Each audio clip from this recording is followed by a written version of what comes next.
তুমি মামার ডাক শোনো না কেন? একবার ডাক শোনো। ক্লাস 2-তে পড়া 8 বছরের নাফির ছুটি হয়ে গিয়েছিল আগেই।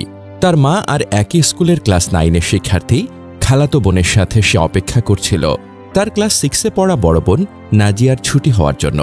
দুপুর 1:10-এর দিকে নাজিয়ার ছুটি হলে তাকে আনতে তার ক্লাসের দিকে যায় নাফি।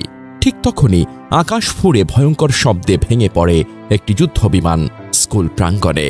চারদিকে আগুন, ধোঁয়া আর আতঙ্কে ভরা কান্না। সেই ভয়ঙ্কর মুহূর্তে আর কখনো ফেরা হয়নি ছোট ভাই নাফি বা তার বোন নাজিয়ার। ঢাকার উত্তরা মাইলস্টোন স্কুল অ্যান্ড কলেজে বিমান বিধ্বস্তের ঘটনায় দগ্ধ হয় নাফি ও নাজিয়া। তাদের দুজনকেই নেওয়া হয় জাতীয় বার্ন ইনস্টিটিউটে, কিন্তু পরিবার অনেক সময় ধরেই জানতে পারেনি কোথায় আছে তাদের আদরের 2 সন্তান। ঘণ্টার পর ঘণ্টা খোঁজার পর একসময় খুঁজে পাওয়া যায় দগ্ধ নাজিয়াকে। ততক্ষণে তার মুখমণ্ডল ও শরীর এতটাই পুড়ে গিয়েছিল নিজের খালাও তাকে চিনতে পারেননি। চোখের সামনে দিয়েই চলে গিয়েছিল। ডাক্তারের কাছে বলেছিলেন, না, এটা আমাদের বাচ্চা না। কিন্তু এরপর জীবনের শেষ প্রহরে ব্যথায় কাতর নাজিয়া কষ্ট করে হাত তুলে ডাক দেয়, চিনে ফেলে খালাকে। আর তখনই সে বারবার জিজ্ঞেস করতে থাকে, আমার ভাই কেমন আছে? ওকে দেখেছি আমি, ও তো দৌড়ায় আসছিল আমাকে দেখে, ওর কিছু হবে না তো? চিকিৎসকরা তখনও তাকে আশ্বাস দিয়েছিলেন, তোমার ভাই ভালো আছে। কিন্তু নাফির শরীরের 95% পুড়ে গিয়েছিল। সোমবার রাত 3টার দিকে কষ্টে কাতরাতে কাতরাতে মারা যায় 12 বছরের নাজিয়া। মৃত্যুর আগ মুহূর্তে তার শরীরের যন্ত্রণা এত বেশি ছিল যে চিকিৎসকরাও বলছিলেন, দোয়া করেন যেন দ্রুত চলে যায়, এত কষ্ট আর নেওয়ার মতো অবস্থায় নেই। মঙ্গলবার দুপুরে রাজাবাড়ি দক্ষিণপাড়া মসজিদে জানাজার পর পাশের গোরস্থানে দাফন করা হয় তাকে।